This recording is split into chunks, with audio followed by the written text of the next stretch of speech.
Saudara Kejaksaan Negeri Bulukumba mengeksekusi anggota DPRD Bulukumba Muhammad Sabir ke penjara terkait kasus korupsi pengadaan kapal tahun 2012. Anggota DPRD Bulukumba Muhammad Sabir digiring penyidik Kejari Bulukumba ke dalam lapas kelas 1 Kota Makassar, Sulawesi Selatan. Politisi Partai Demokrat itu ditahan setelah putusan kasasi Mahkamah Agung menyatakan Muhammad Sabir bersalah dan dijatuhi pidana penjara selama 2 tahun.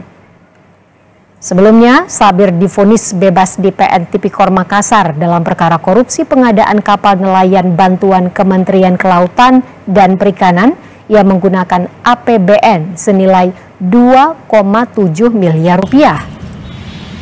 Dalam kasus ini, Sabir merupakan Kepala Dinas Perikanan dan Kelautan di tahun 2012 lalu. Kasus dugaan tindak pidana korupsi pengadaan kapal 30 GT tahun 2012. Perlu ada 2 unit kapal.